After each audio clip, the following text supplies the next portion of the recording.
దేశం కాని దేశమోడు అంత తిండి తిని ఉంటే అభ్యంతరం లేదు. ఇప్పుడు మనం అమెరికాకెళ్ళి అమెరికాలో భారత చట్టాల ప్రకారం ఉండాలి. హిందూ చట్టం అమలు చేయాలి. హిందూ ఆలయాలకు ప్రత్యేక హక్కులు ఇవ్వాలి. హిందూ ఆలయాలకు ఇక్కడ ఇచ్చినట్టు జీతాలు అక్కడ ఇవ్వాలి అని అడిగితే ఒప్పుకుంటారా? పోరా నువ్వు బయటికి అంటారు. కానీ పాకిస్తాన్ నుంచి వచ్చినోడు, ఆఫ్ఘనిస్తాన్ నుంచి వచ్చినోడు, బంగ్లాదేశ్ నుంచి వచ్చినోడు అమెరికాలో కూర్చుని మా షరియా చట్టాలు అమలు అవ్వాలంటాడు.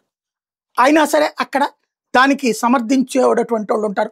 మన దేశంలో కూడా బంగ్లాదేశ్ నుంచి వచ్చినోడు, బర్మా నుంచి వచ్చినోడు ఇక్కడ బ్రతుకు తెరువు కోసం కాకుండా ఈ దేశానికి వ్యతిరేకంగా ఉండేటటువంటి స్వార్థపర శక్తులతో చేతులు కలిపి భారతదేశపు ఆత్మకి భంగం కలిగిస్తూ చివరికి డెమోగ్రఫికల్ చేంజ్ చేస్తూ క్రమంగా నాటకాలు ఆడుతున్నారు. ఇట్లాంటి వాళ్ళని తరిమి పంపిస్తుంటే ఇప్పుడు తాజాగా వీళ్ళని కొన్ని కాంగ్రెస్ అనుకూల శక్తులు అనాలా, లేదా బీజేపీ వ్యతిరేక శక్తులు అనాలా, లేదా దేశ వ్యతిరేక శక్తులు అనాలా, ఓవరాల్గా వాళ్ళని అడుగుతుంటే ఏమండి మేము బతకలేక మా దేశం నుంచి వచ్చేసాం, భారతదేశంలో బ్రతుకు తెరువు కోసం వచ్చాం, సరే మమ్మల్ని ఈ దేశంలో వద్దనుకుంటే కొంత ఒక భూభాగాన్ని ఏర్పాటు చేసి అందులో మమ్మల్ని అందరూ ఉంచొచ్చు కదా, రోహింగ్యాలను కానీ బంగ్లాదేశీలను కానీ అడుగుతున్నాను.